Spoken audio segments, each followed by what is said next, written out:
Welcome back to Culture Drop. I'm your host, Jed, and I'm joined once again with esteemed author and drummer, William Devitt. Today we're going to be covering the Lou Reed albums from 1982 to 1986. We're going to start with the Blue Mask, released in February 1982, followed up with Legendary Hearts in March of 1983. Those two albums were recorded with the fabulous guitarist Robert Quine. The very popular, in Lou Reed terms, New Sensations album from April of 1984, followed up by April 1986 Mistrial. We're also going to discuss Lou Reed's live albums and also a little bit about what John Cale's been up to recently. So enjoy the podcast. All right, well, with that, should we talk about the Blue Mask? Let's. Released February 23rd, 1982. February of 82. I remember when it came out well. And it had been almost 2 years. I think the previous album came out in April 1980, Growing Up in Public. What were your impressions when you got the album? Really different sounding, just sonically, and the band, the instrumentation, from the previous album, Growing Up in Public. Yeah. And I actually thought it was too quiet at times. I was startled by it, and then when the title track and Waves of Fear, those were really startling in a different way. Yeah. I listened to it just compulsively, but it's not that I enjoyed it at the time. I don't think. I was getting, the sonics were grabbing me, the guitars. I knew of Robert Quine from the Voidoids. Yeah. And their second album hadn't been released yet. It was going to be released in a few months. Destiny Street, which I actually didn't buy for another year. But I knew, from the Voidoids, only other album, Blank Generation. And it was an entrancing record. It was entrancing. I was trying to figure out the words, where he was coming from. It was, and remains somewhat, a very mysterious piece of work for me. The album, and even song for song, even maybe throwaway songs like Underneath the Bottle or Average Guy. But where is he coming from? What's he on about? I kind of got a glimpse of that from the very verbose, very tricky lyrics and his vocal delivery from the previous album. Yeah. Growing Up in Public. Lou's got a lot on his mind these days, but this is more pared back, and it worked with the music. His vocals and his lyrics seemed to work with the music, as opposed to Growing Up in Public, which seemed like Lou singing over his backing band. A great band, the Everman Band was. We've already discussed them, but... and he was writing the music himself for this one, right? Yeah, entirely him. Yeah, no old Velvet Underground outtake. Unlike the last two albums, he co-wrote with members of his band. We should talk about the album cover, which I assume was designed by Sylvia. Yeah, it was. Yeah. It reminds me of what David Bowie did when he reused his Heroes album cover on the last day. This one has got the exact same image as Transformer, but with a different color. Right, the next day, the Bowie album. Yeah, the next day. Yeah.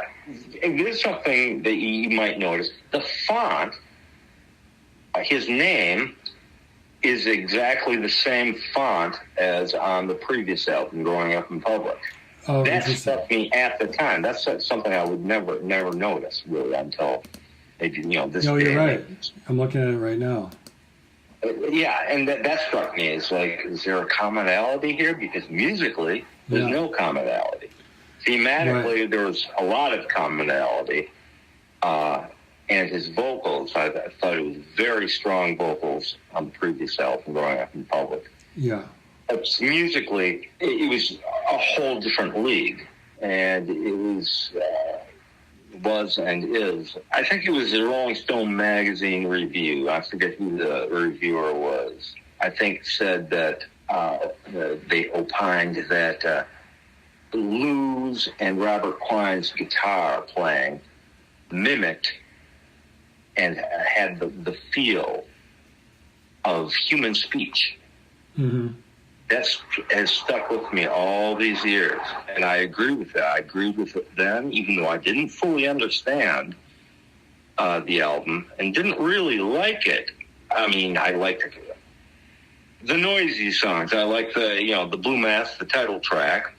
But Waves of Fear is just Robert Quine's guitar playing and his solo, I think, are one of the great guitar performances. Yeah, that's one of the great pleasures for me about this album, and it almost sits unique because it's got one Quine's guitar in one channel and Lou's guitar in the other, and they play off each other so beautifully. It's recorded so well. Quine is prominent in the mix, and just the sound of the guitars, the sound of the drums has just the right amount of reverb. You can kind of hear the sound of the room. It's just a great sounding record, isn't it? Yeah, it is. The texture, and they didn't need any knob twiddling or effects to get the textures all in the playing. Yeah. Lou, apparently, the band, none of them had ever played before with each other. This is Fernando Sanders' first appearance? Fernando Sanders, yeah. He was on Lou's album? He was, I think, 17, 18 years old from East Detroit, something like that. Been playing, gospel bands and like that. So Lou had given everybody a cassette tape with just him on guitar, with just Lou on guitar. And they actually used that version for The Heroine, which is the second song on side 2. And you can hear the tape hiss, and then, it's a cassette tape. Yeah. They apparently recorded it, or they attempted it with the band, and Lou decided to rather go with his original demo version. It's interesting that one of his most well-known songs is called Heroine, and he's got a song called The Heroine. Sure, I'm sure that was intentional. That wasn't lost on anybody. Yeah. So the band didn't rehearse. Okay. They didn't rehearse at all. Yeah. They just came to the studio, and according to Robert Quine, everything was recorded in either 1 or 2 takes at the most. It's just a testament to what great musicians they were to be able to do that. Yeah, Lou overdubbed his vocals, and there's one guitar overdub on the first song, My House, which is in the center of the mix on the stereo spectrum. Mm-hmm. Lou's guitar was on the right channel, and Quine's guitar was on the left channel. And so that's the only overdub other than Lou's vocals. I noted that on the song Heavenly Arms, Lou was actually singing some vibrato. It sounded like that was his Ode to Sylvia song. That's Fernando Sanders. Lou does overdubbed. He does the basso profundo parts. It struck out. It's like, oh, what's this vibrato? Okay. Yeah. That makes sense. Oh, falsetto, yeah. Yeah. Falsetto vibrato, yeah. It's very minimal. And, he only sings backing vocals on that track. That's the only track with any backing vocals. Yeah. And it really sticks out, because the album is so sparse. The instrumentation is so sparse. The playing has so much space in it. What do you think about the drumming on this album? I don't know how you pronounce it, Doan or Doan Perry. Yeah. I'd never heard of him before. Apparently he was replaced, we'll get to that, by the great Fred Marr for the next album, because he got an offer to play with Jethro Tull. Right. And I'd never heard of him. I've read an interview with him. Very interesting interview. He sounds like a very interesting guy. I suppose I could Google images and find a picture of him. I have no idea what he looks like, anything. He's one of the most mysterious figures in my, my favorite music canon or repertoire or history. I don't know anything about him. His playing, it's very loose, but it's very tight. Yeah. People say, "Oh, jazzy," because he rides the cymbals a lot and has a lot of very, quick and very subtle fills. He can come down and use brushes. Say on the day John Kennedy died. So it's very intuitive. The funny thing is, according to Robert Quine, an interview with him, a very expansive interview with him, he said when they first got together, and remember they didn't even rehearse. Yeah. They just got together in the studio and pressed play and started recording. He said he didn't really like Fernando Saunders playing. Mm-hmm. He wanted a deeper, fatter, simpler, bass tone and attack. He said he came to really appreciate him and really dig him, later. Yeah. But at first he didn't like that. And then, ironically or amusingly, for the next album, where Duane Perry, left the band with Jethro Tull, Quine, brought in Fred Marr, who he played with in Mistrial, the avant-garde, funk outfit, the Laz Wilkins. Fernando didn't dig Fred Marr's drumming. He thought it was too simplistic and too basic. Uh-huh. But then later came to really dig, Marr as the band, progressed, and later, toured Europe. So it's kind of funny. It's like these disparate, odd fellow players who didn't know each other, had no background with each other. Yeah. Well, they didn't, and they're all individually great players on their own. Never mind collectively. But that some of them didn't always appreciate each other at first. Yeah, different styles playing, but somehow it all works. The other note I had on here was the engineer and the co-producer is this guy Sean Fullen, who after this album kind of stopped doing music production and got into video editing. I didn't know that. I don't know much about him. I've seen his name, album credits before, but I don't know much about him. And then after that, Lou would tend to, in the next few albums, be the producer himself. So it sounds like Lou was kind of moving in that direction by co-producing on this one. Well, I think, Lou's the de facto producer on this. I think Sean Fullen, from what I've heard, is essentially an engineer. Yeah. I think on the next album of Corky Spacek, a different studio. I forget what studio they recorded the Blue Mask at. There's so much to say about the Blue Mask. The song "The Gun." Yeah. Lou has said more than once that every male he was in the presence of playing that song for has responded with real fear, real anxiety. And apparently they cut a version, or at least a vocal version, which is even more grotesque, more violent, and that was even too much for Lou. That song is a miracle of restraint. Everything. The drums, the bass, which operates as, Fernando Saunders' bass playing, basically operated as a third guitar, in my estimation. Yeah. From his tone, the precise little melodies and licks, mini riffs that he played, and Lou and Quine's guitar playing.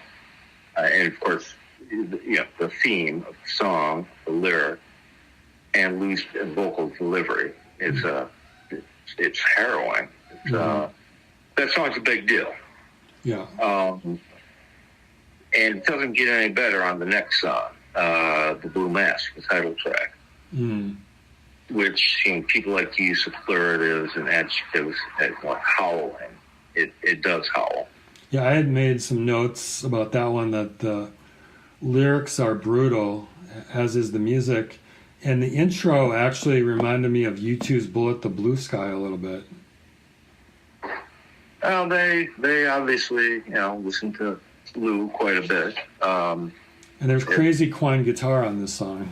Oh, yeah, it does. Yeah, well, both of them are just shredding, as the kids used to say. Right. Well, okay, I don't know how much you want to spend on this. I could talk about the album, all day. But to me, it's a desert island disc. A top 10. And the local radio station, 89.3, The Current, a few years ago had a, send in us your desert top 10 desert island discs. Yeah. And I sent mine in, and of course I didn't win anything. I forget if it was a contest or a prize or whatever it was. But that was one of my 10 albums, and remains that to this day. If you go in for a list, and I guess I do go in for lists. So, is it your favorite Lou Reed album? Probably. Yeah. Street Hassle's a very different album. Yeah. A very different sound, themes, the direction, history behind it, instrumentation, band, everything. That's probably... it's probably... The Blue Mask, and actually tied for second might be Street Hassle, but actually might be the next album that we're going to get to, Legendary Hearts. That might be my second favorite Lou solo album, maybe tied with Street Hassle. Well, should we transition into Legendary Hearts then, March 1983? Yeah, I guess we're already there, yeah. Again, dedicated to his then wife Sylvia, who's credited with the cover concept. And it's got the Lou and the Reed on the Darth Vader motorcycle mask. Yeah, it's a pretty bad, not awful, but it's kind of a bad cover and doesn't really tell you. I mean, Lou was into riding motorcycles when he got married, and he and Sylvia, move a place in kind of semi-rural New Jersey that they were living at. And Lou got really into motorcycles and riding motorcycles. So that theme came up a lot on the Blue Mask, on a couple songs, references, and even more so on this album, Legendary Hearts. He uses, a photo of his masked motorcycle helmet as a cover. And you can see a little picture of Lou, a reflection of Lou in the mask. Okay, I see that. Because I was going to say it's one of the few Lou Reed albums that doesn't have his giant face on the cover, but he's kind of hiding there in the side reflection, isn't he? Yeah. And then, the back photo is just him in his motorcycle jacket, holding the helmet and looking very, very macho and very, very manly and kind of tough, unshaven stubble, and so I think Lou was trying to project an image of his newfound, his second wife, but his domestic, heterosexual, life was centered around music, writing and playing guitar and singing, and his motorcycle and his wife. And so I think there's some, and that would continue pretty much throughout the rest of his life, the rest of his his career. He wanted to lose the image and the trappings and a whole lot more, artistically and otherwise, of his previous existence in the 70s. Talk about growing up in public. Well, that's exactly what Lou's doing. He's trying to tell the world and tell himself that I'm a different guy. Yep, I'm into long motorcycle rides in semi-rural New Jersey, and right. You know, see, this is this is the Lou that I was initially introduced to. So when I found out about his life in the 70s, I was kind of shocked because it's so at odds with this image. But yeah, this is where Lou's at now. Well, to me that's odd that you would be surprised. I mean, surely you were familiar with the Velvets. I was, but and surely you were familiar, or maybe you weren't, familiar with, say, the Transformer album at the time. No, I was, but I wasn't familiar with like his bisexuality or his, his partner in the 70s when I first discovered him. Rachel, yeah. I thought that was kind of common knowledge through the various interviews with Lester Bangs, and I read. And it was once I discovered Lou and started reading about him, and I remember my girlfriend at the time had a picture book biography about him, so I found out about all that in pretty short order. But just it was at odds with when I was first introduced to him. Let's say.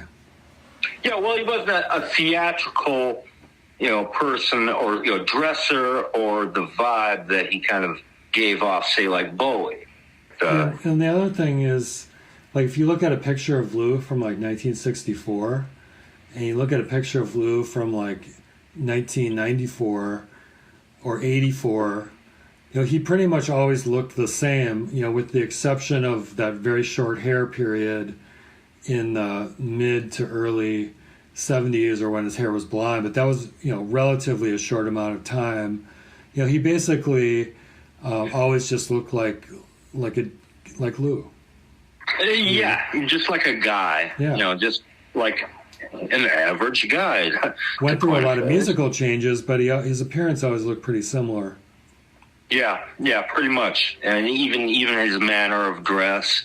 The clothes he wears. I guess that's so. I can say, yes, he played it up. He started to really play up the elder statesman, the guy with the leather jacket, the blue jeans and the shades, as an image thing. And why not? Why not? He was not with these first two albums, but the next album after Legendary Hearts.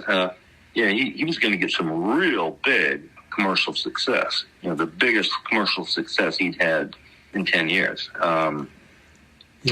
But we're at Legendary Hearts, so we're jumping the gun here. Yeah, stripped down, Lou Reed, vocals, guitar, Robert Quine, guitar, although there's a story there that you'll probably want to tell. Fred Marr on drums, which I just love. Fernando Sanders, beginning of a long partnership with Fernando. Lou Reed, producer. Corky Stasiak, the engineer. Really great album. I had noted that the sound is similar to Blue Mask, but it's well recorded, it's clear, but there's a little less reverb on the Blue Mask. It's a little bit more just right up in your face. Yeah, sonically, Legendary Hearts, Lou was gaining confidence. Yeah. Fernando Saunders' bass playing is really loud in the mix, not so subtle and elegant as it was on the Blue Mask. It's really loud. It's equally compelling and beautiful. Again, I think he acts as a third guitar player. The separation, the stereo separation, is much different. Several songs I just listened the other night on headphones are both guitars, both Lou and Quine's guitars are jammed directly in the center of the mix. There's only a few songs really have the stark left channel, right channel separation. Yeah. That was so obvious on the Blue Mask. Quine said that on several songs, he said Lou destroyed the mix. Right. And he signaled the downfall of their relationship. He'd play with them for a couple more years, but it angered him what Lou was doing. So Lou, I think, with Legendary Hearts was saying, yeah, it's still a very simplistic album. The vibe is simplistic. The songs are simplistic, but I'm going to add some more reverb. I'm going to jack the drums up. I've got a drummer who's more, simplistic in the Charlie Watts, sort of elegant simplicity. Let me just, as a side note on Fred Marr, I love his drumming on here, and just reading about him, he played on the Matthew Sweet Girlfriend album and the first Lloyd Cole album as well. Yeah, he played a lot with Sweet. Well, he produced. He was the producer for the Girlfriend album. No, he went on to he was co-producer for Lou's New York album and drummed on it as well. Oh, okay. But we're getting ahead of ourselves. One of these just multi-instrumentalist, very talented guys, kind of like Steve Jordan, now drumming with the Stones, multi-instrumentalist, producer, songwriter, Fred Marr. He produced Trip Shakespeare's Across the Universe, the Minneapolis band. Remember them? Yeah. I saw him once at the Uptown. It says Fred Marr had a solo album in 1984 that Robert Quine played on. Basic, yeah. It's a great album. It's just the two of them. Oh, cool. It's just Quine on drums and bass, or Fred Marr on drums and bass, and Quine on the guitars. No vocals. Nice. It was released on Eno's label, his private boutique label at the time. It's a great album for, workouts. Say Tai Chi. Even with, the big, funky rhythm patterns that Fred Marr supplied. Yeah. Just, it's guitar heaven. You can't tell. Is that a keyboard? Is that wow. So he used a lot of effects on that. But yeah, that came out the next year, 84. That's a great album. And, of course, it's out of print, Back to Legendary Hearts, I just made some notes. I need to listen to it again, but I like the slow RPM of Make Up My Mind. I really like that song, Martial Law, which is very kind of timely, I thought, with the protests going on. I thought Turn Out the Light had a cool rhythmic groove, as did Pow Wow had a great groove. Yeah, it's a very groovy album and a very laid-back album. The extremes, it's kind of the middle ground between the extremes of the previous album, Blue Mask, which had some very quiet, delicate passages and songs. My House, the first song, and The Day John Kennedy Died.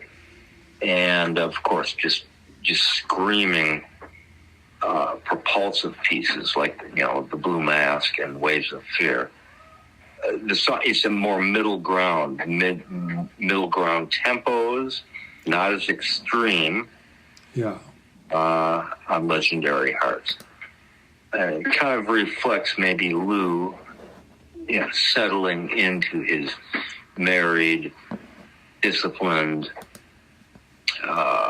domestic life with, his professional life. And, he had, started Tai Chi, practicing Tai Chi a little before. Okay. Interesting. Time. But, so you don't have the extremes. You don't have, Robert Quine's, guitar on the Blue Mask, the title song, or, Waves of Fear, which is a soundtrack to a panic attack. You don't have those extremes, or going in the other direction, the extremes of Blue Mask, The Gun. But yeah, to me, it's a very strong album. Lyrically, there's desperation and there's hope, sort of a resolve behind it. Maybe not hope, but a resolve for betterment. A very personal album. I think Lou was starting to. Well, he'd always had a repertorial, writer's, distance in his writing. He could write about other characters and place himself in other characters' shoes, and vice versa. But it's one of his last, maybe his last, until very late in his career, his last couple albums, where it's so much intensely personal. The rage is there, the anxiety is there, his desire to not be the way he was born into this world, being a frightened, insecure, angry person who, had some, very hard knocks, from a very young age, early adolescence, going through electroshock treatment, and his parents put him through. But so it's a very intimate album, very intimate. Yeah, it's really I see this album as, it was, the foundation was kind of established with the Blue Mask, and this one too, it's really that pivot point where he's going to jump off into the sunlight a little bit more with New Sensations, but here he's still kind of grappling with some of those darker aspects, as well as the lights coming in, and it's kind of right at that pivot point where things are going to get a little bit more up for Lou. Yeah, or at least the way he's going to present it himself, is going to be much more right. How he's going to present himself, positive. But again, it's Quine and Lou's guitars. I think they're both two of the greatest guitar players ever, and Quine, had the technical ability as well that Lou didn't have, the versatility.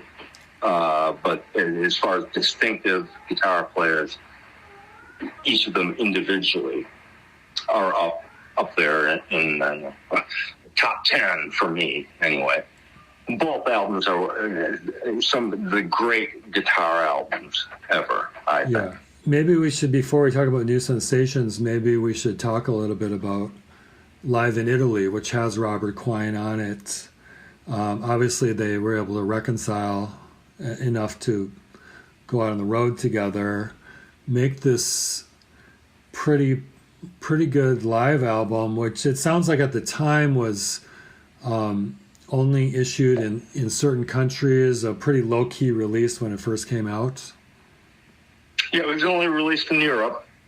He was on RCA, but it wasn't released in the States until after New Sensations in '84. Yeah. And they did a very brief European tour with the same band as Fred Marr on drums, Fernando Saunders bass, Robert Quine guitar, and Lou as Legendary Hearts.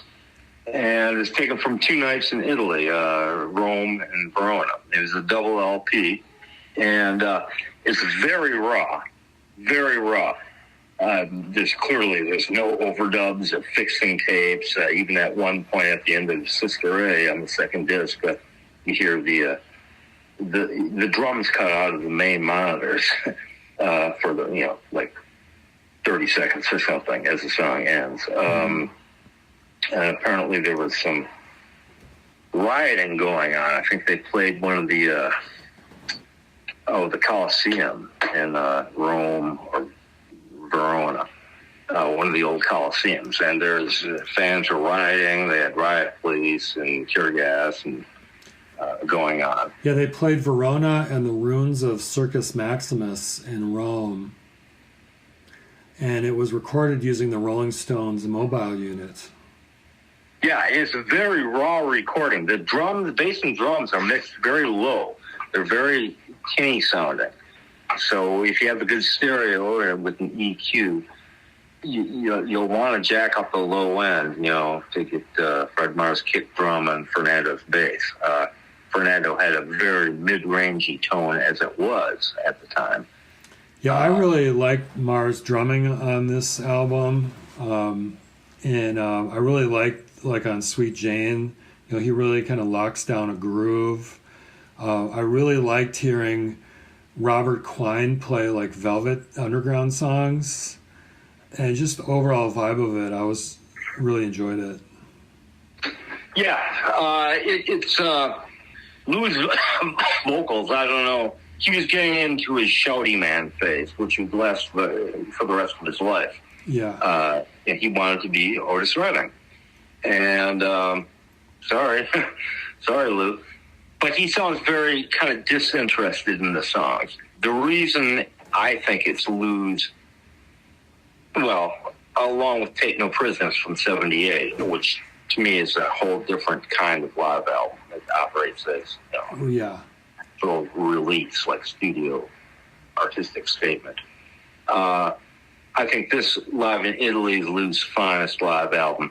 It's purely because of the band. Yeah. It's those two guitars, bass and drums. Well, and of course, as I believe, Fernando's guitar acts as a third guitar as well as bass. There was a live video that came out around this time, A Night with Lou Reed, filmed in New York, right? Yeah, that was earlier in the year of '83, and he played several shows at the Bottom Line. He had said at the time he was done touring or playing live, except for special occasions. So he did these shows. They filmed that show. It's edited. There's a couple songs left out at the Bottom Line, which is a very small club. I think fire code capacity is like 500-600, something like that. And that's a great video. Great sound, great camera work.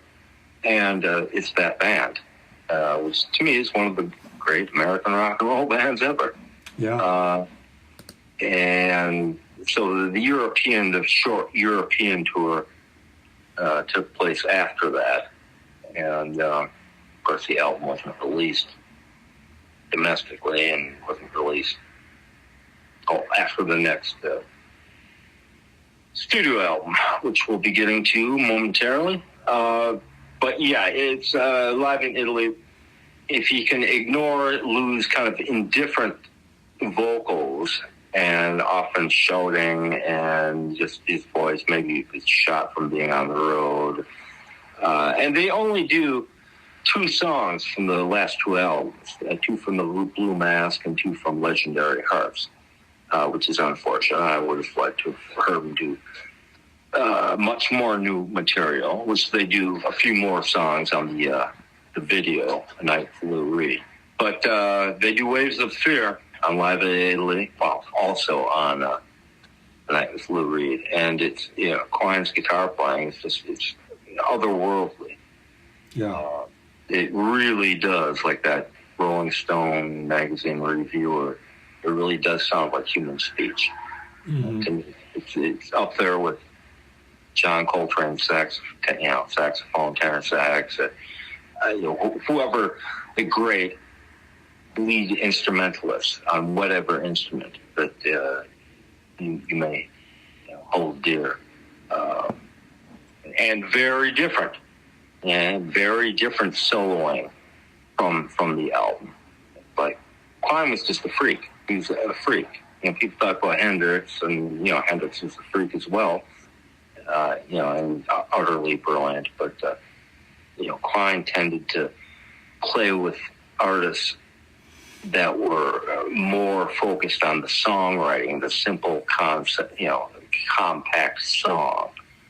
Yeah. Say Richard Pell, Lou Reed, and Tom Waits and Marianne Faithfull. And to be able to come up with those angles that he'd come up with on guitar, lead and rhythm, and his tone, the tones he got. It's very simple setup. Very few effects on his guitar or his amp. Anyway, I just want to give a final shout out to the late great Robert Quine. He's as important to these two albums, well, 3 albums, including the live in New York album, as Lou's approach, I think. No, good point. And as great as player as Quine is, there aren't that many opportunities as there should be to hear what a great guitar player he is. So it's really cool to hear him shine on these albums. Yeah, he played with a lot of different people, but kind of like, we were talking about Ronnie Wood earlier, he knew his place in life. Yeah. As a sideman, as an instrumentalist. But, looking at the list of people he played with and how he played and how he fit in with the songs he played on, he didn't always play on entire albums. And it's like, I think my brother Matt said, years ago, decades ago, it's like within the first 3 seconds of hearing Quine play, that's Robert Quine. Oh, yeah. Just his tone, the sound, and his approach on a very simple song. It can be a very simple song, just a couple of chords, clean, no distortion guitar chords, generally played clean. And this goes for his rhythm work as well as his lead work. And he fitted in this wonderful area, finding the space in a song where his guitar operated as commentary. It was neither lead nor rhythm, strictly speaking, kind of like Keith Richards in a way, but less obviously bluesy. Commentary on the song, on the narrative, and Quine was very interested in what the lyrics were, and what the singer was trying to convey. He was very attuned to a songwriter. Yeah. And that shows in his playing, the sensitivity in his playing. No matter how, ungodly, chaotic it could sometimes be, or just, gentle strumming on the rhythm. Yeah. Okay, I think I've said what I have to say about Robert Quine. Yeah, I wanted you to say your piece on Quine, because that was good. It's good to do. Should we move into New Sensations, April 1984? Well, that's next, yep. Fernando and Fred Marr are the rhythm section. And they're great, as you might expect. Fernando's not as loud and deep, as thick of a tone as he was mixed on Legendary Heart, so it's kind of back to his kind of stringy mid-range tone from the Blue Mask. Lou wanted to sell some records. There's a lot to say about New Sensations. And Fred Marr's drum sound is atrocious. How could you take this great player, in the Charlie Watts, tradition, Al Jackson Jr., Max Weinberg, you blow up, with gated snare sound. Well, Lou wanted to make some records, and he knew what he wanted and didn't want Quine in there with Quine was a very opinionated guy with very definite ideas on guitar arrangements. And Lou had an ego the size of, a very big ego, and may have been even intimidated by Quine. So he brought in, extra players. This Peter Woods on keyboard, who's not so prominent on the album. Some, synth lines that are kind of backgroundy and, very mid-'80s sounding, and would even get worse after 1984 in the popular music sort of zeitgeist. The odd violin, L. Shankar, I don't know if that's Robbie Shankar's son or something like that. Faceless backing singers. on several songs. With Fernando sang some as well, but as song for song, it's just a very enjoyable album. Very enjoyable. It has its darkness too. It's not entirely "I Love You, Suzanne." Yeah. The next song after that is got some pretty intense domestic themes and themes a reference to domestic violence. "Endlessly Jealous" is the song we're referring to. "Turn to Me," I think, is a Lou Reed classic. It's got the staggered rhythm. It's sort of his version of Honky Tonk Woman, Honky Tonk Women, or maybe the Clash's "Should I Stay or Should I Go?" A very heavy mid-tempo, drum pattern, syncopated, chopped up guitar chords, and a great lyric. It's dark. It's dark. The whole theme of the song. It's an urban blues. It's got a bit of a gospel feel with the backing singers, and the "Turn to Me," I think somebody opined at the time, has Lou become a born-again Christian or something? "Turn to Me." It's just like, turn to Christ or something, or, turn to religion. But that's all, everything, all those music genres and styles and approaches are fair game for Lou. So, he always did whatever he wanted. Let's talk about the drum sounds for a second. It's very much of its time. He's trying to be current. From what I can tell, it is mostly a real drummer, unlike Mistrial, which actually has a lot of drum programming on it. It's just a drummer with that huge gated snare sound. That drummer is Fred Marr. I know. Fred actually played electronic drum. That was part of his repertoire even before he started playing with Lou. He was using that as a 17-year-old or whatever he was in Mistrial, with which Quine occasionally played with. But Bill Laswell, avant-garde funk jazz player, bassist and producer. So Fred would actually use in real time Syn drums on his acoustic drum kit. Yeah, so this album has got that 80s drums on it. Now, looking back, listening to it again, it didn't sound as bad as I knew it had that sound. It wasn't as bad. Like when I think about when Bob Dylan tried to do that, like an example, like "When Night Comes Falling from the Sky." That is really hard for me to listen to. I think this sounds better, just generally speaking, Lou trying to sound current, than Bob Dylan did.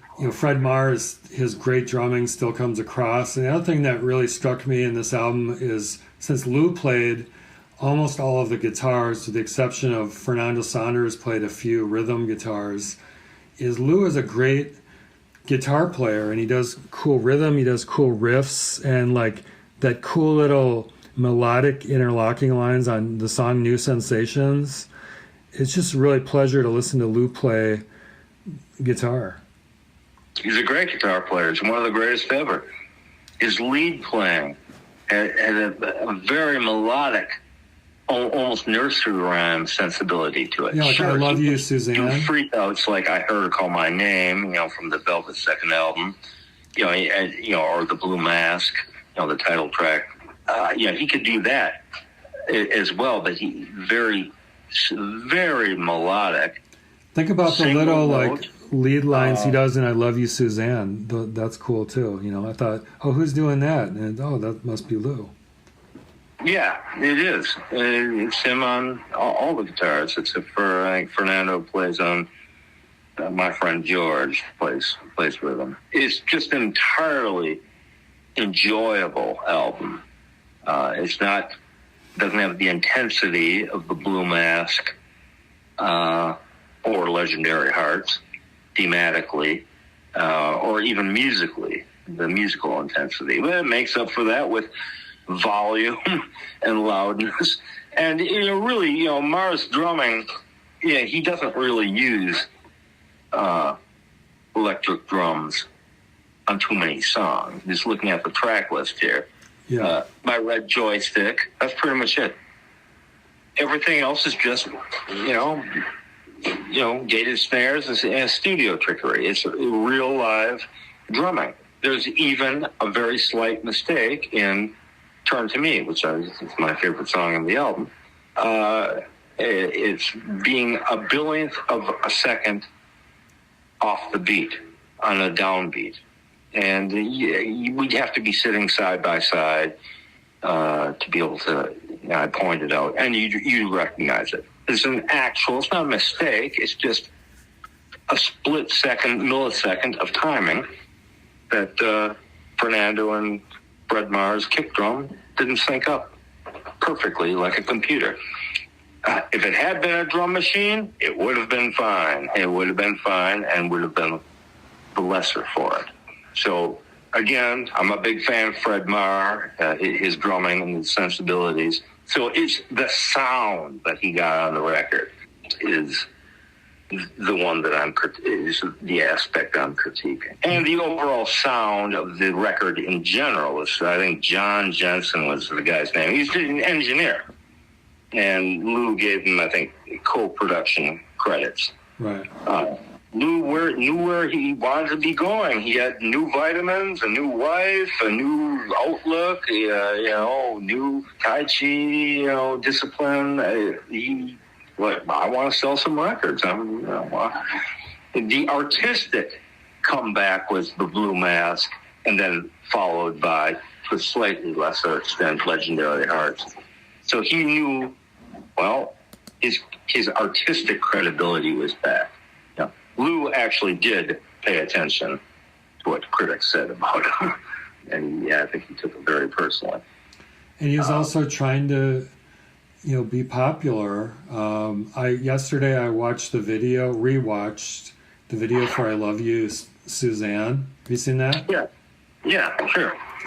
And it's very enjoyable. It's got, Lou walking down New York streets, and he's at a payphone, and then he's up playing, he's trying to entice this girl, and then he's dancing, and then there's like an actor, like a professional dancer, pretending to dance as Lou. Yeah, that really is Lou. That's actually Lou. The whole time? Yeah.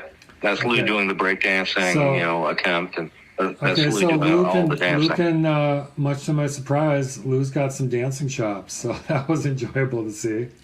Well, you knew he had dancing chops if you ever saw him on the Rock and Roll Animal or, Sally Can't Dance tour, because that's all he did. He didn't play guitar. He was trying to be theatrical like Bowie. And you can see this white boy, this middle-class Jewish white boy from Brooklyn by way of Long Island, really knows how to move. Yeah, that didn't surprise me at all. I think a lot of people thought, as you just expressed, that it was a body double. Yeah. Doing the dancing. No, that's actually Lou doing. Like there's I don't know if you ever saw the George Harrison video, Got My Mind Set on You. No. Where he's like sitting in a chair just strumming guitar, and then in the guitar solo part, he jumps out of the chair and starts doing like backflips and stuff, and it's a professional dancer doing the dance part. So I thought it was maybe something like that, but sounds like Lou's got the dancing moves. And what could be less controversial than a guy and a girl, a complaint song, a complaint love song, 3 minutes long, whatever I Love You, Suzanne is. Yeah, I don't remember it getting played on the radio much. No, but I don't know how much it got played on the radio, but I remember watching MTV at that time, and it was in quite heavy rotation. Lou was reaching that huge MTV audience, which, I think that can't be overlooked in terms of him, gaining popularity at this time. Oh, yeah, I'm sure that's true. I didn't have MTV, then or, never until the internet came along, and it was just, YouTube. So unless you saw it on like a show like Fridays, remember that show? Oh, absolutely. Or Friday Night Videos or something like that. There was a couple video dedicated shows that were cashing on the MTV, which is cable. Yeah. Boom. But do you remember the ones I'm talking about? Friday Night Videos or something like that? Oh, absolutely.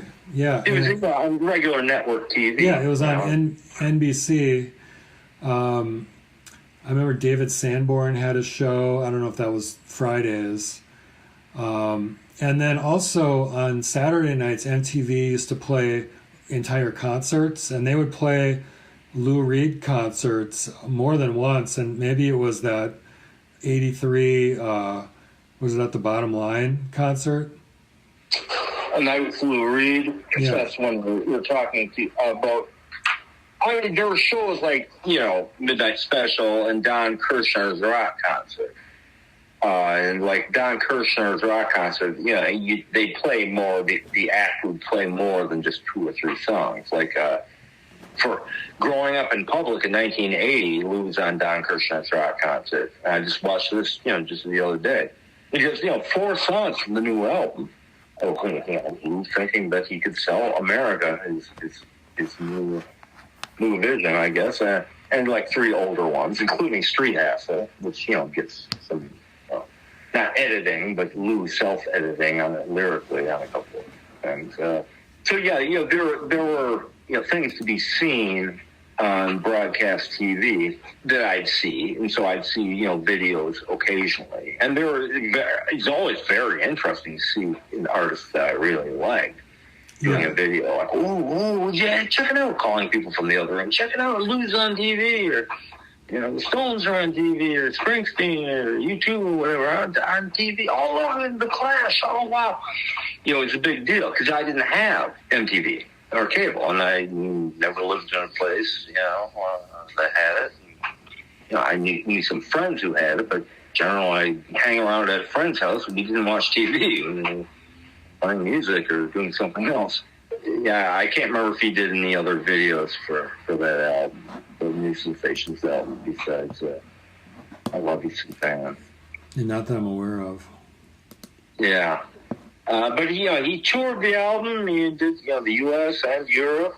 I said that's the first time I saw Lou was on that tour. The Orpheum Theater in 9th and Hennepin. Apparently there were 3 singles from New Sensations. I Love You, Suzanne, My Red Joystick. Oh, yeah, My Red Joystick. In fact, that even got a 12-inch dance mix. I forgot about that, yeah. Probably my least favorite song on the album. A lot of people really love it, but... Plus, he's on the cover playing a video with a red joystick, video game of himself. Yeah. So, when he's into video games, which were really getting prominent in the early 80s. That's right. Yeah, just, Donkey Kong and like that, home video. And I was never into it, I just never into video games, period. So, the song meant nothing to me. It's propulsive rhythm, and it's got some clever lyrics and some wailing guitar from Lou. Yeah, it's more of a groove as opposed to like a well-structured song almost. Yeah, and I think Fernando plays rhythm guitar on that as well. Some sweet R&B, funk licks. It's great. It's great on a great album. But to me, it's just kind of not a great song. Yeah, it's a groove. Well, what was the third single besides Suzanne and Joystick? The third song was "High in the City." That was a single, really? Huh? Yeah, I only remember a video for "I Love You, Suzanne," but I'm gonna have to look and see if there was videos for the other 2. Well, I suspect you're right that the MTV, the video really propelled the commercial success of the album, and then the tour behind it. It was probably MTV, maybe more so than actual radio. Yeah, in fact, that's probably what got him that "Hey, don't settle for walking" scooter commercial around that time. Well, that would be later. That would be, I think, a year later. That would be maybe 2 years later when the Mistrial, his next studio album, came out. That's Lou going, actually trying to sound like on Michael Jackson records. I think that was maybe a year or two later. But he was riding this crest of commercial popularity, almost conservative radio popularity, sort of the conservative side of the culture trying to be hip. Like, ooh, look at this. Ooh, he's the godfather of punk, and he looks all cool. His shades, leather jacket, and scowling, and he's always got a guitar. And he rode that crest as far as he could go, I think, with the Mistrial album, which came out 2 years later. So should we move to the Mistrial album? Speaking about a dude with shades holding a guitar, that's exactly what's on the cover. I believe he's wearing a leather jacket as well. April 1986. Yeah, 86, yeah. What do you want to say about this album? Sonically, it sounds horrible. I don't think it's ever been remastered. And now maybe he did, posthumously with, his remastering of all his albums. I think was only released on vinyl. Even the tracks where he has, say, a live drummer, like the lead-off track, the title song, Mistrial, is, a live drummer. I can't remember. He's a big New York session guy. J.T. Lewis. J.T. Lewis, yeah. He did drums on Mistrial, Don't Hurt a Woman, and Tell It to Your Heart. Yeah, but you really can't tell because it's just atrocious sound, even on the live drums. And, they have effects going on, drum triggers, the toms and the hi-hat, and the snares, gated to hell. So that's pretty much Fernando Saunders. Fernando is the only one he kept. Fred Ma obviously had, other work, other obligations. So Fernando is credited as co-producer, and I've heard that they actually started the recording not with the rhythm tracks, but actually backwards with the guitar and bass tracks, and then added on the rhythm tracks, the drum machines and the live drummers. So that sounds peculiar and perverse to me. I will say that I listened to the album this weekend on headphones, and Lou's guitar playing is really good, and just in terms of how it's balanced in stereo, it's a pleasant listen. It's just the drums are detracting. I think the songs are uniformly very good on that album. There's some very good songs. And that's kind of the start of Lou's guitar. He'd been a gearhead, and progressively more so, as far as sonics and guitar gear. But that's his guitar on several tracks are credited as power guitar, which is just, an effect he used, a very controlled, very pristine sounding, overdriven, distorted guitar. Yeah. For rhythm, no jangle, funky stuff, So it's interesting for that Lou's guitar playing, kind of like New Sensations, but even louder and more obvious and more heavily processed. It's great. It's real ear candy. If you like Lou's guitar playing, you'll like Mistrial. Ear candy is a really good phrase. I just found it a lot of enjoyable ear candy on this album, both in terms of the songwriting, the guitars, how the percussion is mixed. The big drum sound, the drum programming aside, there's a lot to like on this album.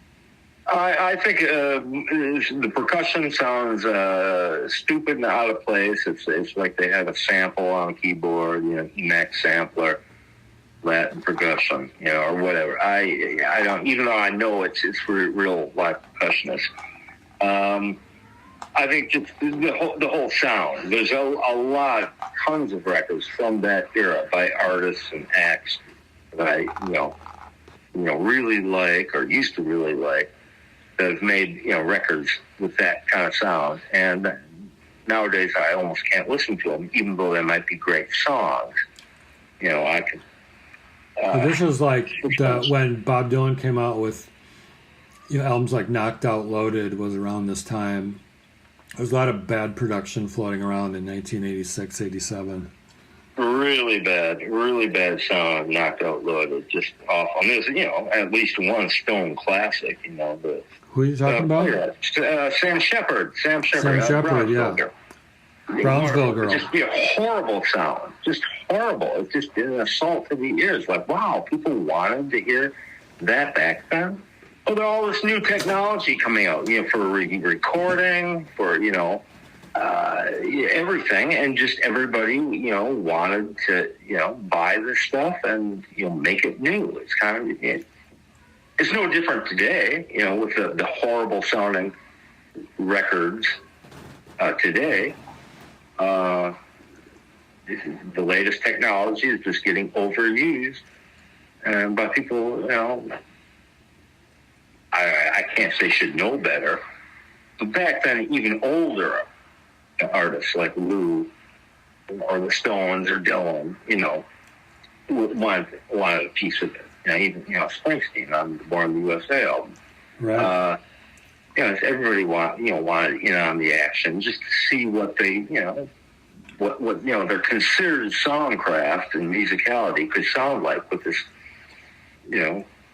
these neat production, techniques. So yeah, there's some really nice songs. I Mistrial. I Remember You. Just a beautiful little song. It's just that hypnotic riff over. There's no bridge. There's no chorus. Anything. And then Lou's lead. And it's a short song. It's about 3 minutes long. It's beautiful. And at the end, Fernando and Ruben Blades doing the high falsetto. Sounds like something Prince would do. Beautiful little song. Very small song. Just a song of remembrance. Very simple lyric. Mama's Gotta Love Her. Very funny lyric. Very, very pokey. Kind of poking at the wannabe hipsters, on the very edges of city art scene or whatever, trying to be hip. And great propulsive guitar. Fernando's bass on the album is uniformly great. Yeah. Even though he uses tons of effects on his bass. But again, it's just the shimmery, shiny, kind of hollow sound, in general on the record. But it was just a bad, and I think it did respectably commercially. It wasn't like new sensations. And I saw him on that tour too at Northrop Auditorium on the U of M campus. I remember he was, doing the original rapper, which is, Lou, attempting hip hop, a play on words, the original rapper with the WRAPPR, but poising himself as the original rapper. Well, sorry, Lou, that would be Chuck Berry, but you're in the running. No, I enjoyed that. I thought that was, Lou having fun with words. I was down for the trip. Oh yeah, me too. Very fun. He spits them out. He's a great, he great can spit it out, vocalist. yeah. And just, it's kind of lightweight, Lou watching the news and commenting on the news. I mean, on the next album, Lou commenting on the news would have a whole different flavor, a whole different vibe. But that would be, 3 years later. Yeah. So I like the album. Is it a great album? Nah. Is it a great Lou Reed album? Nah. It's a bad sounding record in my book. And these days, my ears tell me, kind of like as you get older, you have to listen to your body more. Well, as I get older, I have to listen to my ears more. And sometimes my ears just say, this may be a great artist, a great act, great band, and it's maybe even a great song, not just good, but a great song, but the record sounds bad. So, that's kind of my take on Mistrial. It's a bad sounding record. It's a bad choice by Lou and Fernando. Apparently, Jim Carroll does backing vocals on Video Violence. Right, and you'd never know it. No. By hearing it, just sounds like Joe Blow. It could be just anybody. It could be, an engineer, hanging around. And Jim Carroll, to me, him and Lou were buddies from way back. Lou's one of the most distinctive singers, vocalists. I won't say singer, but vocalist ever. I mean, he's up there with Lou. He's up there with Dylan. He's up there with Tom Waits, with Joe Strummer. He just does this immediately identifiable voice. Yeah. And you can't really tell on Video Violence. Yeah. It's a lot of fun. You get some great wailing guitar from Lou. Not a great lyric. It's Lou trying to be, have a social conscience and observe things, repertorial, which you get more and more into in the next few albums. Have his writer's distance and observing the ills of society. Sometimes contradicted his not too recent actual thematic artistic output.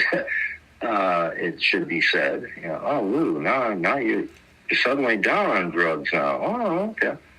Well, okay, he learned his lesson. He learned what, being enthralled to heavy, hard drugs and alcohol, what that got you in life. So he could legitimately have these, opinions on his records.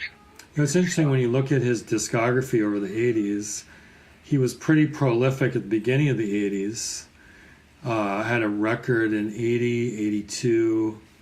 New Sensations was 84. 84. And now we're at 86, and then we're going to have to wait 3 more years, and we'll talk about next time for the New York album. That's true. In the meantime, his kind of newfound celebrity and, hipness quotient with the masses allowed him to do a lot of little side projects on the compilation album, soundtrack work. Yeah. And some of those songs should be mentioned. I'll start with 1985 from Hal Willner, the great producer who died of COVID a couple years ago. He had some theme-based albums, some great ones, and this one is called "Lost in the Stars." It's I remember that album. Profile music. A lot of people. That was a great record. Yeah, and he did several more. He did a Disney record, songs with Walt Disney, with great people on it. Thelonious Monk one. Or no, not Monk. Charles Mingus one. Weird Nightmare. Yeah, Lou Reed did, I'm just looking at Lost in the Stars. He did September Song. And to me, that's better than anything on New Sensations or Mistrial. And the sound, the production, is very clean, very, very proper, conservative production. He had Lou doing all the guitars, the rhythm, the leads are just gorgeous. It's heartbreaking. Fernando on bass. Eric Parker, he's a big New York City session guy. Played with Ian Hunter and Mick Ronson's band in the early 80s. On drums. That's spectacular. Studio drummer. But it features a great horn section, a great horn chart. That might be the Uptown Arms, Buster Poindexter, Saturday 5. But also a string section, too. It just, you would think that could be a very crowded, sound, like, 80s, well, we'll put a horn section and a string section on it. It's not. There's space in the song. Are we talking about September Song now? September Song I'm talking about. Yeah, okay. It's one of the greatest things. It's probably in my top 10 Lou songs ever, even though Lou didn't write it. There's Bono version. It's just a gorgeous production. Right in his wheelhouse of Berlin themology. Yeah, he'd actually do a completely different version of September Song a few years later for yet another tribute album. Very different, very slow version of it. On the other Hal Willner Kurt Weill album? I can't remember. The album is actually called September Songs. I can't remember if it's Kurt Weill tribute or just Bertolt Brecht or whatever. But it's from like the mid '80s. Again, features Fernando on it. It's a completely different version. A completely different approach, much slower, very mournful sounding. Also from that period, from the New Sensations period, might have even been the same sessions, there's a song called Hot Hits, probably just a horrible movie. And the song is no great shakes. It sounds very much like I Love You, Suzanne. And it's the same band. It's Fernando and Mar and Lou on guitars. That's just a throwaway bubblegum, rockabilly shuffle called Hot Hits. There was a bunch of them. In 1988, there was a movie called Permanent Records, which wasn't a bad movie, like Keanu Reeves, very young people, like not Brat Pack, but like the next Brat Pack. Yeah, is this the one that Lou's acting in? Now, he appears in a scene recording the song. The album, the soundtrack's famous. Joe Strummer did the first side of the soundtrack LP, whipped together a band from East LA called the Latino Rockabilly War. What's the movie? Permanent Record. Oh, yeah, okay, yeah. And Lou does one song on that, which to me is just a great song. It's a drum machine. It's Arthur Baker, big producer, dance records and remixes at the time, programming a drum machine, which actually sounds almost like real drums. It's, big and fat. You can tell it's a drum machine, but it's not annoying 80s drum machine sound. And Lou doing 2 or 3 power guitars, and Mike Rathke, who would appear in his next band and his last band at the end of his life on his debut on guitar. And it's a simple 3-chord push beat, very sad, cryptic, ambiguous lyric. The movie is about some teenage kids whose friend commits suicide and how they deal with the after effects of that, individually and as a group. And it's kind of a sweet movie and not a great movie. It's 80s teen movie, I'm just looking at the soundtrack for Permanent Record. I really remember digging the Strummer songs at the time, like Trash City, for example. Yeah, I like it very much.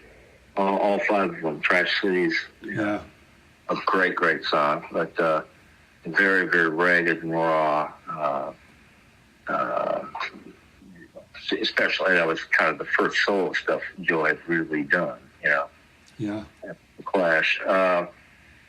One song needs to be mentioned. This is from a movie called Get Crazy. Don't know anything about it, never saw it. There's actually a scene where the credits roll, you can find it on YouTube, of Lou and the band playing. And it's right after the Blue Mask sessions, before Fred Marr joined the band. So it's Dylan Perry on drums, Fernando, Quine, and Lou. And it's a wonderful song. It sounds very much, sonically, like the Blue Mask. It's a languid, mid-paced, kind of almost power ballad type song, but it has a very heavy New York City doo-wop kind of, mid-50s R&B flavor to it. It says here that you're talking about Get Crazy? Yeah, and the song is called Little Sister.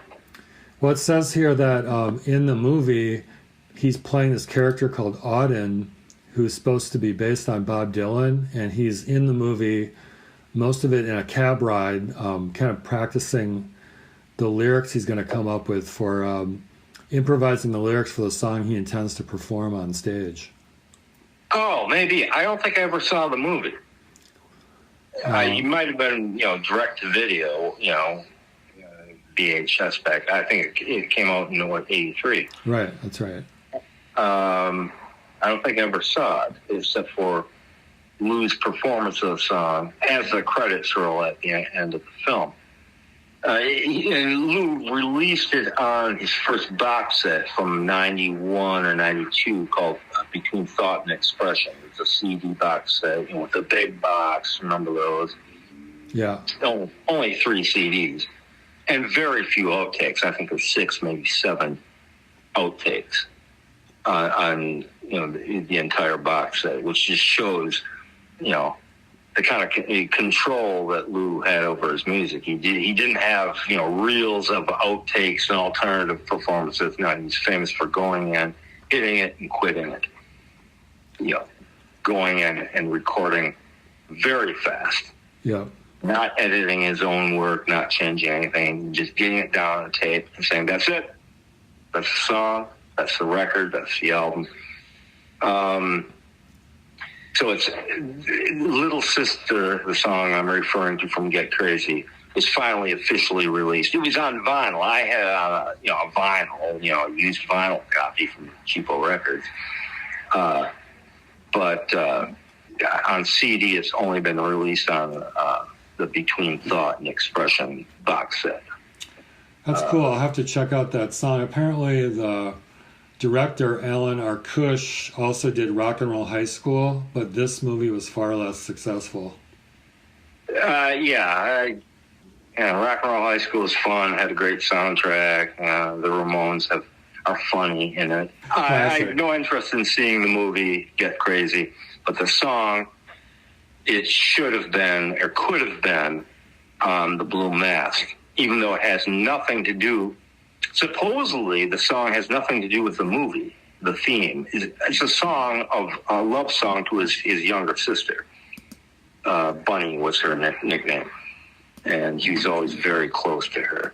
She's a lawyer in New York City now.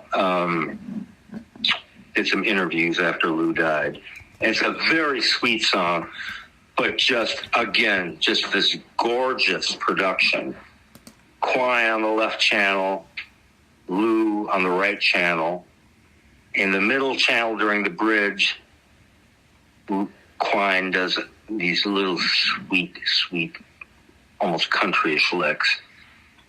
And then it's back to just, the sound of the Blue Mask album. And then Lou, at the end of the song, takes over on lead guitar. And the song's a little over 6 minutes long. It's just some of Lou's most beautiful lead playing ever. He just follows these threads, these single note, almost nursery rhyme melodies. Like, Lou must be thinking, I really like that note, or I really like those 3 notes together. They sound like a nursery rhyme. I'll keep playing them. Just beautiful. Beautiful tone. Well worth seeking out. A beautiful, beautiful song. Very, very soothing but powerful, and it gains power as it goes on. What you said about, Lou will pick out some notes sometimes that he likes and repeat them. Bob Dylan often will do that. Back when he played guitar, which he doesn't so much anymore, and also on piano, he's like, I like that little run of notes, and he'll just kind of play with it and repeat it as long as he feels like it. Two guys had a lot in common. I think Lou had more diverse tastes, or at least pursued those tastes. Who knows where Bob's tastes lie? But Bob has been pretty, I don't want to say conservative, but traditional throughout his entire career. There's been some, left curves here and left, here and there, but generally it's American country R&B, soul roots music, where, Lou's veered off into all sorts of other weird territory, European, the avant-garde, just, sonic noise, noise textures.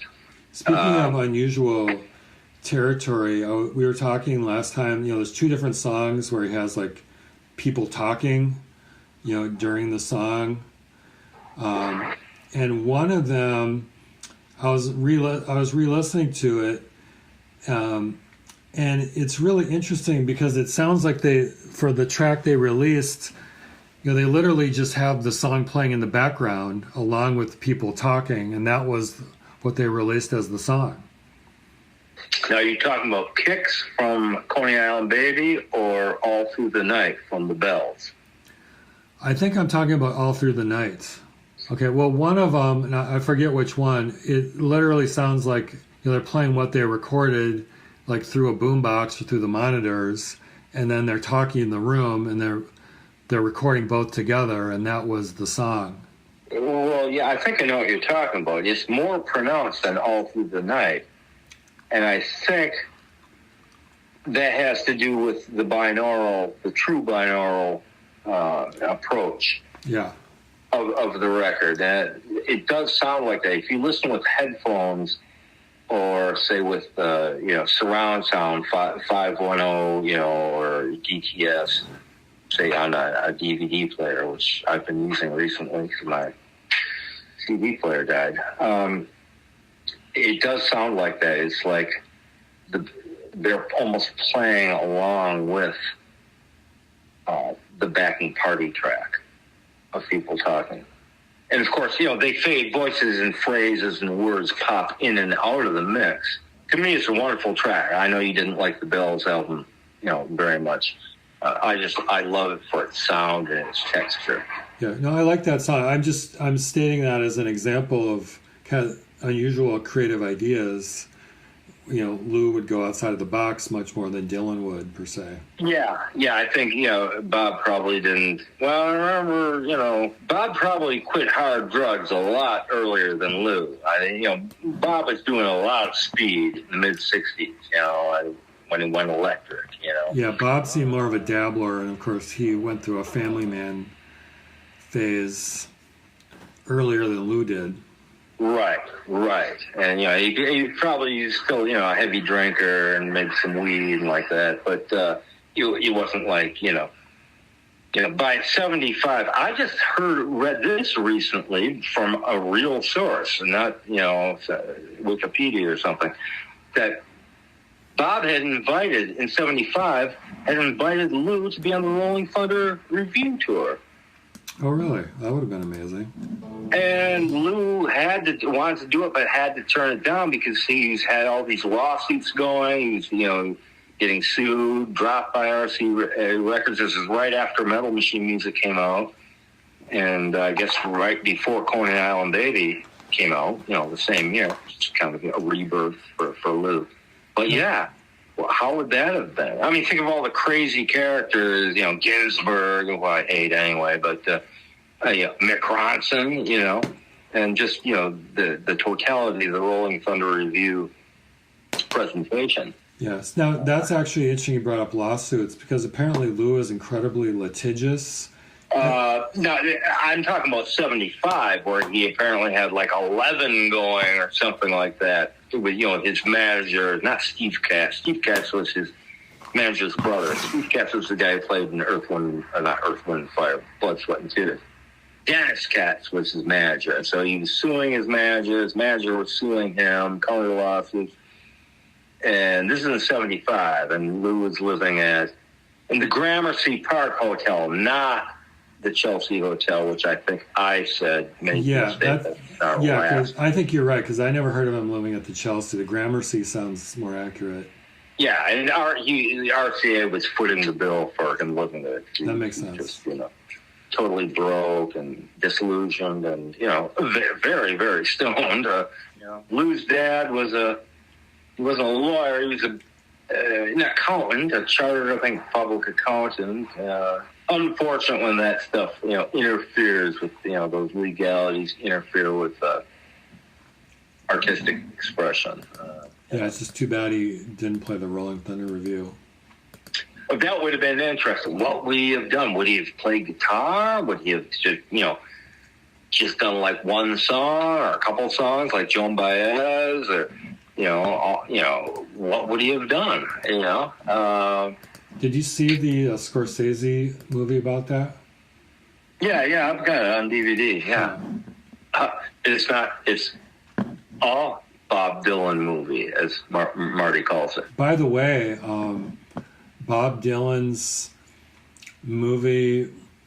What was that movie he made with all the actors in it, where he like plays the character, like the kid, the one that came out? You're not talking about Masked and Anonymous. Yeah, Masked and Anonymous is available for free on YouTube.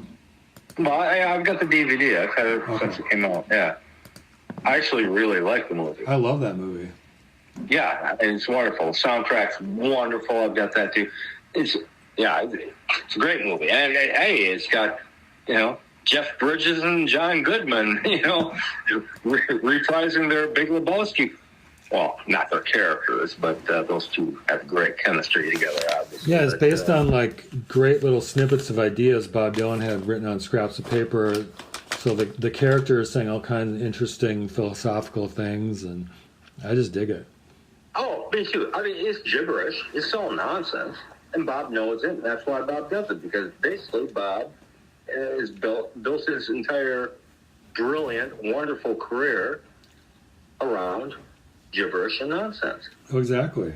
That is not me knocking Bob Dylan. Yeah. That is the honest truth. And Bob would probably, God knows what Bob would say if I said that to his face. Lou was the same way. These are guys, they're kind of cut from the same cloth. I don't know what it is. They're both middle-class Jewish guys. Right, exactly. Yeah, and so there's that aspect. Apparently, Lou, he put down Dylan a whole lot, like in the mid-'60s or early '70s. Bob Dylan's the kind of guy that if you met him at a party, you'd immediately want to punch in the face. Well, but then later on, he obviously became very outspoken about the brilliance of Dylan. Right. It depends which year you met Bob Dylan, right? Which Dylan are you going to meet? Which Lou Reed are you going to meet? Right. I don't know that Dylan has ever... I think Dylan is the weirder of the two. Just to bring it back to Lou for a second, you were kind of thinking that New York Songs for Drella and Magic and Loss are kind of a New York trilogy. Is that what you're thinking? Yeah, it's been suggested many times. I didn't just come up with that myself. The New York trilogy, they call it. 89 to 92. I think Lou's had some other, what I would consider trilogies, which would be The Blue Mask, Legendary Hearts, and New Sensations. Yeah. Well, I would actually think Live in Italy would be more apt, but we're talking about original new material. So New Sensations, that's been suggested as a trilogy for Lou, for getting straightening out, and in all respects, all aspects of the word. Yeah.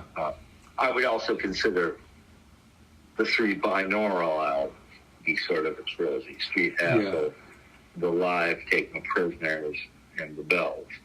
They're all very, very different albums sonically. Yeah, the New York trilogy, New York Songs for Drella with John Cale, and Magic and Loss, the Death album, the real Death album. Yeah. Is that a good place to stop, maybe pick it up? Yeah, I think it's a good place to stop. I'm really looking forward to talking about the upcoming albums, because I listened to the New York album.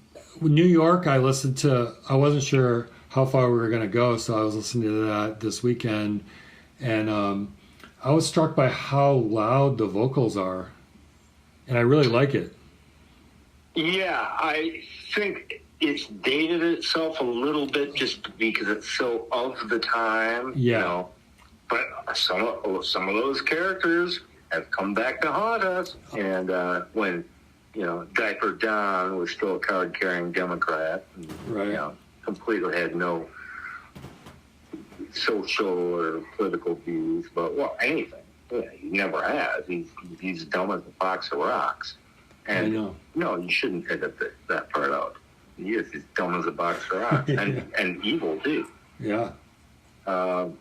Yeah, but how the album was recorded still is so sparse, so stripped down, and that's a lot of that's up to Fred Marr, who drummed on the album, except for 2 tracks where Mo Tucker. Yeah. Right down. Yeah. Okay. Well, don't say too much because we want to talk about that. Okay. Oh, yeah. Good call. Yeah. Thank you. Right. Yeah. Don't say anything interesting. Hold your powder, as they say. Keep your powder dry. Keep your powder dry. Yeah. Okay. All right. So you want to pick up next time with and that'll. How far do you want to go? I mean, he doesn't have a lot of albums after that. He's got 1, 2, 3, 4, 5, 6, 7, 8 albums. Yeah. So if we do New York, Songs for Drala, and Magic and Lost next time, then we've got Set the Twilight Reeling, Ecstasy, The Raven, Hudson River, Wind Meditations, and Lulu after that. Right. And don't forget the Velvet Underground reunion, double album, Sure. live 1993, which came out in 93. Okay, well, maybe we can cover that next time as well. Yeah. Well, okay. This is going to be a big deal, a big run if we go through all of them, because Lou got even more interesting. I mean, talking about Dylan, poor Bob Dylan with his limited ideas. Yeah. Lou just, there's no old saying, I forget who it's attributed to, but old men should be adventurers. Yeah. I like that. I like that saying. And I think I understand what it means. But in any case, it applies to Lou Reed. Yeah, that's right. I mean, there's no reason why as you get older, especially if you're financially secure, you don't have to worry about as much as trying to be like, top what all the kids want to hear and just go for it, I'm going to be interested to get your views on The Raven, the full version, not the single disc version, the full double CD version. Yeah. Make sure and listen to that, not the single disc version. It's very important that you do. Okay, well, I'm glad you mentioned that because I've listened to The Raven before, but I may have only listened to single disc, so right. Listen to the full version. And Lulu, his last album with Metallica, Lou-tallica. Yeah. See what you think of that. Now, I should say, I just picked up at Cheapo for $15 the reissue of Hudson River Wind Meditations. Now, I used to, I don't know if I ever told you, I used to play that all the time when I taught my Tai Chi class. I believe it. I'd heard snippets of it on YouTube when it came out in, I think, 2007. Yeah. And thought, okay, cool. Yeah. It's kind of boring. I mean, much as I respect Eno and at times can really enjoy his ambient, strictly ambient stuff, it's boring. It's supposed to be boring. Yeah, it's background. It's ambient music. He said it's supposed to be boring. I've also mentioned to you several times that I actually enjoy metal machine music, not just for what it is, but actually for Tai Chi practice. Yeah. So I bought Hudson River Wind Meditations. Yeah. And I listened to it just without doing Tai Chi, and I thought, oh, this is delightfully boring. Yeah. And then I've been using it every day since for Tai Chi. No more Coltrane Quartet or, like that. It's nice, right? It really works. Yeah, I agree. And I have to adjust the tone settings on my crappy DVD player. Yeah. because it'll have some low subsonic rumblings that'll actually, almost, break the speaker if I have it too loud. So you have to have it loud because it's almost not there. Yeah.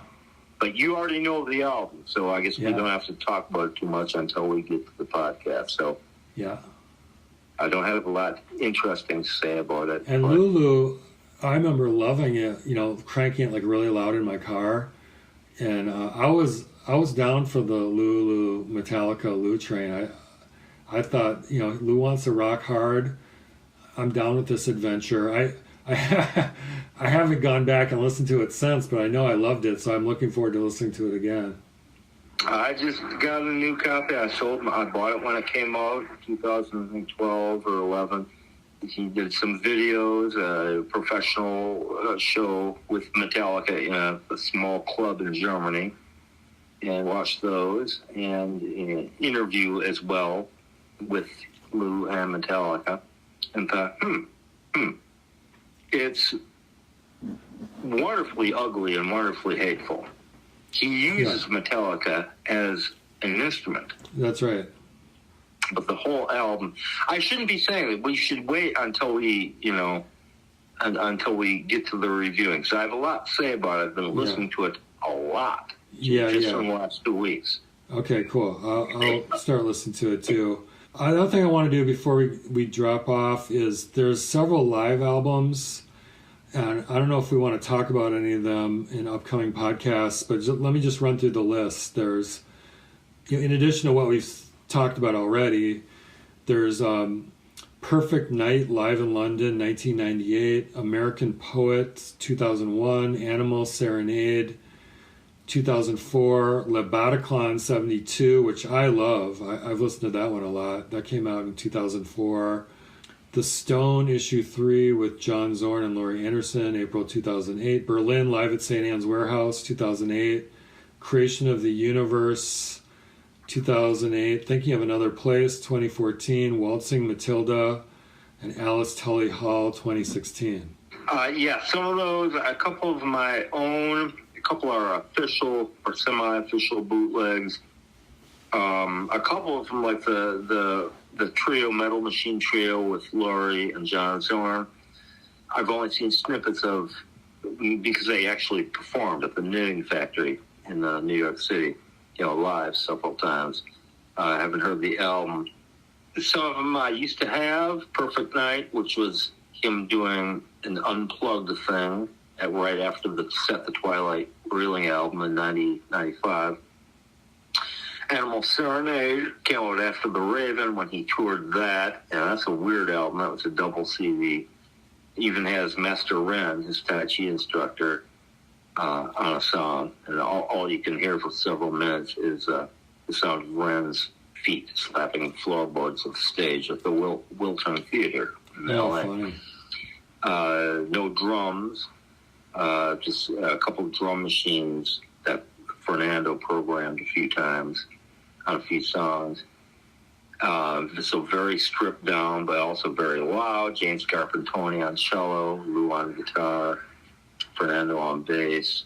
So some of them, I guess I can listen to, look up on YouTube. I don't do Spotify. I'm not going to buy, copies. If I saw a used copy of cheapo, I'd buy a couple of those, records that I used to have on CD. So I do have things to say, but my specific memories of certain tracks on some of those official live albums, like Perfect Night in London, Animal Serenade, I may not have very specific memories track to track. So if you want to do them, throw them in. We've been throwing in live albums thus far, Rock and Roll Animal, Take No Prisoners, live in Italy. My general feeling is like those ones we've discussed so far were more instrumental to his discography in terms of like needing to discuss. I just wanted to go through the list in case there was one you're like, oh, that one we definitely have to discuss, which it doesn't sound like that's necessarily the case. Well, maybe not. I don't know, because if you want to know my opinion, I'll try and articulate it here. Perfect Night in London is Lou on acoustic guitar, and of course he's a gearhead, so it sounds just wonderful, pristine production. Yeah. It's Lou, Fernando, and Tony Thunder Smith, who was his drummer from 95 till his death. But stripped down. Okay. The songs are quiet. Even the rockers are just Lou on acoustic. Of course, he's got, pickups, in his guitar, and often, sound very rockin', acoustic guitar. But it's essentially, it sounds like one of those unplugged things from the MTV era. Yeah. But it's very good sound. Lou doesn't holler as much because he tends to sing quieter. Fast forward to 2004, whatever it is, Animal Serenade. The arrangements are all over the place. Very stripped down band again, anchored by Fernando and Gene Scarpantoni, very prominent. He's a wonderful cello player, and cello is probably my favorite string instrument. So very, interesting. But as far as his career, well, Lou's always been a cult artist, always. Even New Sensations or Rock and Roll Animal, he was like a cult star who suddenly hit the big time for 2 minutes, Yeah. So how important are they as albums? I would suggest that you listen to them, even if I don't. Yeah, I will. Because I'll be interested in your take, and it might jog some memories or some images from those albums. Some of them I know. The American Poet one is very famous. It's an FM broadcast that was bootlegged for years, and probably vocally the best live album Lou's ever done, just as far as his vocals. That live at St. Anne's Warehouse, that Berlin one, is kind of well known. Yeah. And I had the DVD of that, and I had the CD as well. And he's got Anthony doing that beautiful, Nina Simone ethereal falsetto thing on several tracks. He's got either Steve Hunter or Dick Wagner, one of the two, playing guitar. Bob Ezrin directing. Actually, physically they're directing wearing a lab coat, with a question mark on the back, if I'm not mistaken. Directing the choir, because he's got a full choir, a children's choir from Brooklyn, singing on, like, Sad Song, the last song on the album. And it's just Lou, I don't know, sometimes I just wondered as he got older, it's like, can't you sing anymore? Can you not phrase? Can you not phrase in rhythm? Can you not sing while playing guitar? And granted, his guitar playing is always wonderful. Sometimes he just sucks as a singer. Yeah. In his old age. He won't even try, like the Velvet Underground reunion album. It's pristine. Mike Rathke, his guitar player from the New York band, produced it. It's just wonderful. The band individually as players, all four of them, are wonderful. And then as a band, and they're hyped up. They're ready to go. John Cale sings a couple of the Nico songs in his inimitable John Cale voice, which is perfect for it. And Lou, some badass guitar playing. And Sterling Morrison, all great. Mo Tucker, it doesn't sound like those primitive, first three Velvets albums. It's this wonderful sound and vibe. And then there's Lou, just like bellowing and grumbling and mumbling. And you've got one of the greatest bands in history behind you, and they shouldn't be behind you because you don't like any of them. Yeah. Well, you like Maureen and you like Sterling, but whatever. So anyway, there's a lot of that that's going to go on as the end of Lou's life and career comes up. Yeah. Fortunately, the New York trilogy is not that. He's a wonderful voice for those albums, those three albums. Wonderful vocals. A professor, he started wearing, he grew a mullet, started wearing suits, bad 80s, big suits. I'm a professor. I'm a poet. I'm a true artist. I'm a mullet-wearing poet. I'm not sure what he was thinking. Well, And he was giving interviews where he was kindly and humorous and jocular, and he was hosting MTV 120 Minutes. Have you ever seen that on YouTube? I think I have. Yeah, I think, but maybe not. What year is that from? Probably the late 80s. Okay. The long mullet era of Lou Reed. Was that 1990? Yeah, well, up till the Velvet's reunion in '93, he had the mullet. Yeah. And then after that, when he met Laurie, he got divorced Sylvia and met Laurie. And suddenly he had this huge Jufro, Yeah. Except for Twilight Reeling. And, suddenly he lightened up, up his musical approach and production approach, got interesting again, not so antiseptic and sterile as the New York Trilogy albums. And this really, really big, big hair, long hair, not mullet, just a wild, a Jufro, as people, say, as Jewish people say. Actually looks cool. Yeah. A lot better than with the mullet. Boy, that was like Lou. What career advisor told you that was good? A good look for your, Yeah, that's one of the mysteries of the universe that we will never solve. No. Lou, he's a Pisces. Well, so is John Cale. God, can you imagine both two working together? I don't know how into astrology you are. I'm not really, but I have some interest. Interest me in some fashion. But, but talk about mysterious, watery people. Well, and talk about aging in a cool way, John Cale. Yeah. Well, he's got a weird look these days. His hair is pink. Yeah. He has the little soul patch, not goatee, but soul patch under his chin, his bottom lip. Yeah. And has taken to wearing a necklace of, really big pearls. Uh-huh.